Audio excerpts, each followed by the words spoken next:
Good afternoon, Finn fans, and welcome back to another episode of AT Finn's News. In this episode, we're going to be talking about our last game against the New England Patriots, what went right, what went wrong, as well as we're going to start looking ahead to our upcoming matchup against the Baltimore Ravens at Baltimore. So without further ado, let's just get right into it, shall we? So the first thing I want to talk about before we even get started on the New England Patriots at first is I took a couple days. I rewatched the game about 4 times.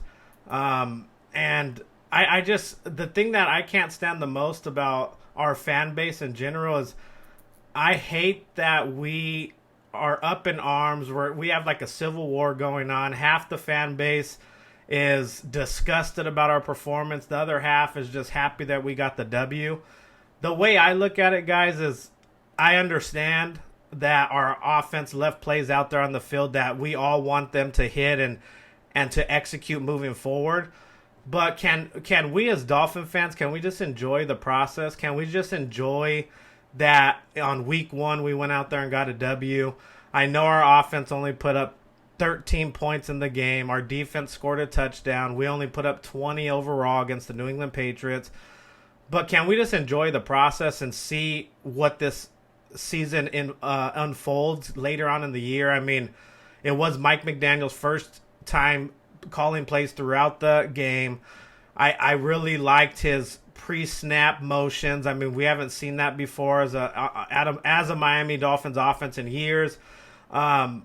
We just need better execution on the offensive side of the ball. We all get that. We understand. We know Tua missed some throws. He missed some wide open guys on crossing routes. Primarily Tyreek and Jalen Waddle at times. But he also did some good things. I mean, at times he did read the field. He tried to go deep to Alec Ingold when he just missed it on that 3rd and 1. I mean, the dart he threw to Jalen Waddle in between the 3 defenders were on 4th and 7 and Jalen Waddle took off for a touchdown. That's a big time throw. Accuracy, what we want to see, ball placement where the receiver can run after the catch with ease. He doesn't have to break stride at all. We did see some bad throws. We also seen some throws where receivers had to turn around 360 instead of just hit them in stride. But it was the first game of the season. I'm not making any excuses for Tua. I'm not one of those guys or one of the content creators that are just going to sit here and make an excuse for Tua after excuse. I'm going to tell you how it is. Tua left some things on the field that we all wanted him to execute. Mike McDaniel knows that. The receivers know that.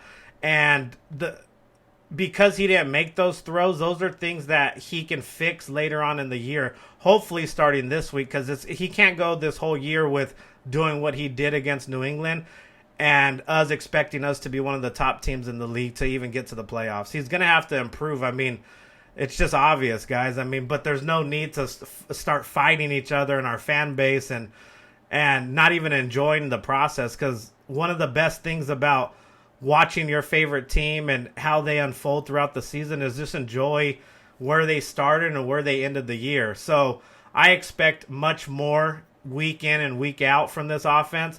I think this offense can be dynamic as long as we execute the plays that are being called. We've seen wide open guys on occasion, and so we should look at it in a positive light, that even though we didn't play good at all on offense, there was moments, but we weren't consistently good. Imagine if they can put it all together and execute on these plays, we can be an explosive offense. And I'm not going to bash Tua either. I mean, he had an okay game. If you look at his numbers, I mean, I get that he threw for 270 yards, a touchdown, but it could have easily been a lot more. The first play of the game where on the offensive side of the ball where people are saying someone tipped the ball. I've watched it 4 times, and if someone tipped the ball, it was the most lightest tip I've ever seen, because, I mean, I don't see it. I didn't see it get tipped, but Tyreek was wide open on that play. It would have been a 75-yard bomb to start the game. His numbers would have been around like 330, 2 touchdowns. But, I mean, I'm not going to kill our quarterback, dude. It was the first play of the game. It was a high snap. He might even not have got the right grip on the ball because he had to jump up to catch it. So I'm not even going to harp on that. But he could have played a lot better. He could have played a lot worse. There was times where he made boneheaded decisions, throwing.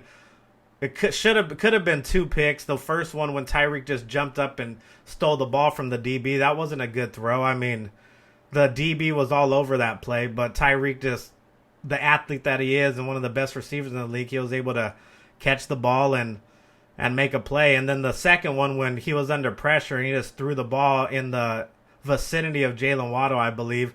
There was 2 DBs there. If it wasn't for that corner getting in the way of McCourty, that would have been an interception as well. So it could have been a lot worse. It could have been a lot better. I get that.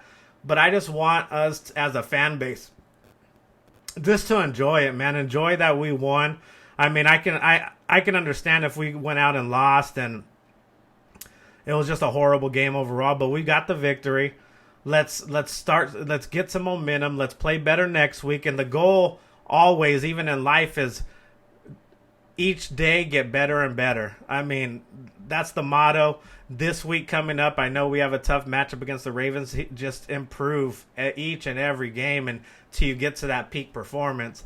But overall, of course, I mean, I'm going to see it as a positive light. We just didn't execute on offense, but we still made plays. Tua had a few good throws. You see the capability he has. That's why I think the fan base is so up in arms and so, like, I don't know, just so it's like a civil war. There's some of the fans say one thing, some of the fans say another. It's because you see the ability. Tua's not garbage. He can make plays. But the thing is, he just needs to do it more consistent. That's all we're asking. That's all I'm asking, at least. I mean, if he can consistently make those throws that he made to Jalen Waddle, or even that throw when he did the comeback to Tyreek Hill, it was in perfect timing. He threw the ball before Tyreek Hill was even complete with his break. Tyreek is always going to get separation on those routes because the DBs are terrified of his speed. So he's going to get that separation anytime he wants it. And Tua released the ball, perfect timing, right on the money. It was a big-time throw. If he can do that consistently, this team, the sky's the limit for this team. I mean, our offense can literally give defenses headaches every week because of the type of receivers we have on the field, the type of speed we have all over the field. Even with, like, Chase Edmonds, he really impressed me this game. I didn't give him as much credit as what he should get. I like him as a running back, guys. I mean, I know we were real inconsistent in the run game. You can attribute that to our offensive line, our line injuries. We got 2 right tackles hurt. Now we're on our 3rd. Hopefully Teron Armstead it's not as bad as we thought. I think that's what they're saying now. So hopefully he's starting this week. But when Chase Edmonds found a lane, he has explosive burst and can get through the hole. He's a great catcher out of the backfield. You see that play when the Patriots blitzed and Tua actually made a great read hitting his hot route for Chase Edmonds. He made a guy miss and he got like 13 yards for the first down. He is a dynamic back, and I just can't wait to see how he evolves in this offense moving forward, because I think he can be a dynamic piece for our passing game as well as the run game. I think he has a little more burst through the tackles, through the outside than Mostert. I know Mostert made some good plays in the game, but I mean, I think Chase Edmonds is just a little step ahead of him. I'm just looking forward to see both of these backs, though, because they did both make plays, even out of the passing game. So I'm just excited about that. As far as our defense against the Patriots, I really feel our defense, I mean, we should be top 5 in the league. I know right now it's kind of hurting us, of course, that Byron Jones is out. I think Nick Needham kind of got exposed this game, that he's not a boundary corner. I mean, and that's no disrespect to Nick Needham, guys. I actually love Nick Needham. I think he's a phenomenal slot corner. He's done so many good things since he was an undrafted free agent and we brought him in. But he's just not a boundary corner, and he can get exposed at times, as you've seen in this game. I mean, whenever they went deep to Jacoby Myers and Needham was on him, Myers had 2 or 3 steps on Nick Needham at all times. I mean, but that's not his position. Again, I can't wait till Byron Jones comes back. Then you can move Nick Needham back to slot corner, and then our defense is solidified. But for the next 3 games, it's going to be tough because there's going to be, like, Mac Jones consistently on big third downs or even on fourth downs would go after Xavier Howard, and I didn't understand that logic. I would have always took my shot against our backup boundary corner, just seeing the success they had earlier in the game. But Mac Jones kept going after Xavier Howard, and he just couldn't get a ball by him. So that's kind of on the quarterback on the New England Patriots side. But the quarterbacks we have coming up, Lamar Jackson, then you got Josh Allen, then you got Joe Burrow. I know Burrow didn't look good in week 1. We get it, 4 turnovers. But they're going to try to expose Nick Needham. They're not going to constantly go after Xavier Howard. Why would you, you know? So that's something to look forward to in our upcoming matchups. But talking about this Patriot game, overall our defense looked good. You know, the scary part of the whole thing is Jalen Phillips didn't even have a game, and we expect big things from him. So imagine when he actually has good games, and our defense will be even that much better. I mean, Ogba's Ogba. He got his sack. Malvin Ingram's all over the field. He got the touchdown thanks to Brandon Jones' safety blitz, which was a great blitz, by the way. He came so late. The linemen on the Patriots had no idea he was coming, and it was just perfect timing overall. Our safeties are, I believe, game changers. Brandon Jones has improved so much in pass coverage because that's what he was really. That's how he can be exposed on our defense, but he made good plays in pass coverage as well, guys. So, I mean, you can see he's improving, taking his game to the next level. Javon Holland, I mean, there's nothing to say about that kid. He's special. I mean, he's one of the best safeties already in the entire NFL, in my opinion. He makes plays all over the field. He can blitz. He can cover. He can be a ball hawk. He can catch tip balls from Xavier Howard. He's just a ball hawk. He's all over the field. That's why he's a second-year captain. I mean, the sky's the limit for him. Christian Wilkins continues to make plays. I mean, he's gotten so much better each and every year, which I love to see. Everyone on this Dolphins organization and fan base love to see him, especially with Siler. I mean, Raekwon Davis didn't even play that much, and I guess that was by design. They said they felt that they didn't really need his presence, so they gave him kind of a low snap count, maybe getting ready for this game because we're going to need a Raekwon Davis in the middle for the Ravens rushing attack. But overall, I mean, our defense did good. Minus, we were giving up a lot of yards, but we would just buckle down. We kind of was a bend and don't break defense. The one thing that I've seen, and it hurts us every time, and I'm going to keep harping on it, is our linebackers didn't play very good, y'all. I mean, the outside runs would kill us because our linebackers wouldn't fill the holes properly. They would even miss tackles at times and let the running backs gain another 8 yards. The amount of money we're paying Baker and how he performs, I mean, it's almost criminal. I mean, I've talked about this even since last year. If I had one critique on our defense, it's going to be our linebackers, probably every game. I mean, I'm sure there's going to be games where they step up, but this game, they didn't impress me at all. But just overall, as far as our defensive performance, I mean, I have to give our defense a B+ to an A-. Just, I mean, they did what they had to do. They held the Patriots to 7 points. They got 3 turnovers, I believe, 1 interception, 2 fumbles, if I'm not mistaken. They scored a touchdown. I mean, you can't ask for much more than that, especially with your second best corner out. I mean, they did what they had to do to give our offense a chance to win the game, and I mean, we won. But again, we got a lot of improvement to do on both sides of the ball in order to compete. So now let's look ahead now. Instead of talking about the Patriots anymore, let's look ahead to the Ravens. I know, guys, we beat the Ravens last year, but I'm gonna say it again. The Ravens, when we played them on Thursday Night Football, I was at that game. They had injuries all over the field. I mean, their defense was a shell of themselves. They didn't have any running backs.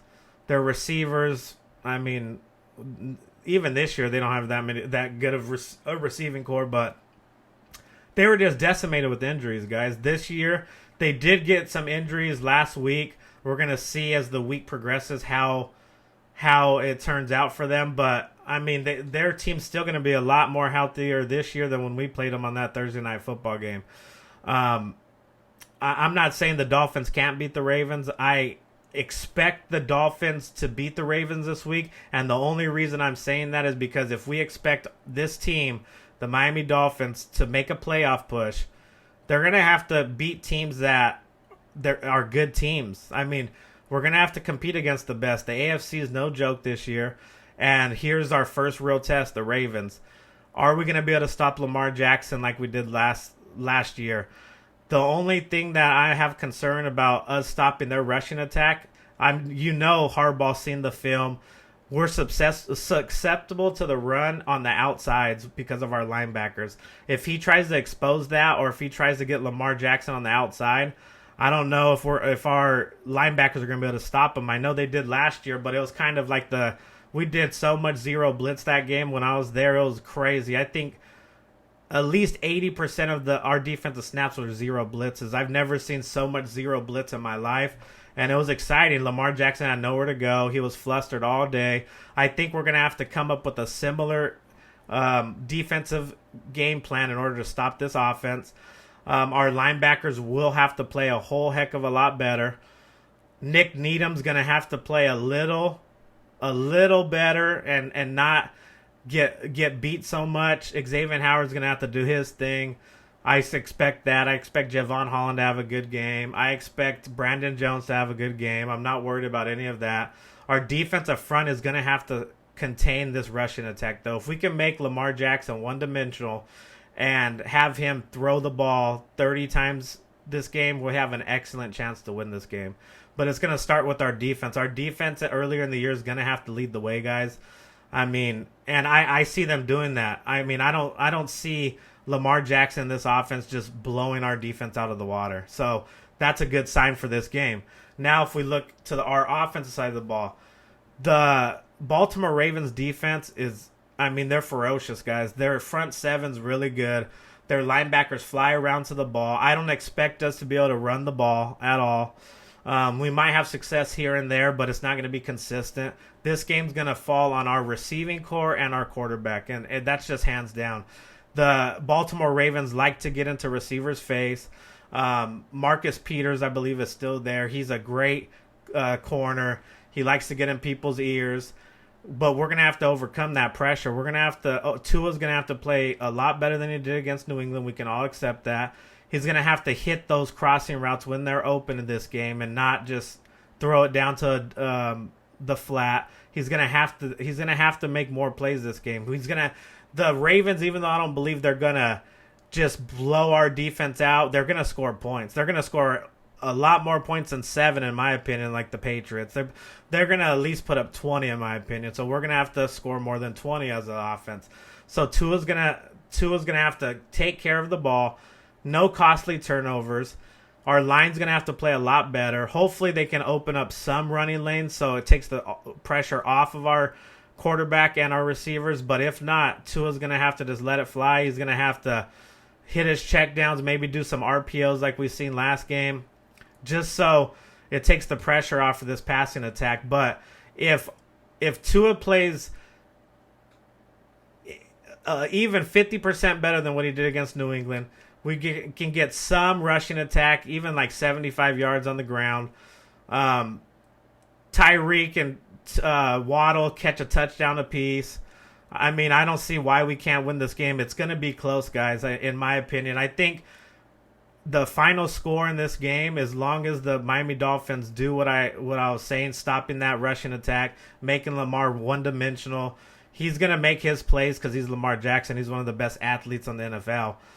But at the end of the day, if we can stop that rushing attack and Tua can do what he does and be consistent this game, not just have flashes, I don't see why that we can't win this game. And I predict that it's going to be a 24-20 Dolphins victory. Going to be close throughout. I don't see our defense giving up more than 20 points. Our defense is locked and loaded. They know it's a big game for us. They want to make a statement. So if our defense holds them to 20, our offense better score more than 20. So that's why I'm predicting this victory 24-20, guys.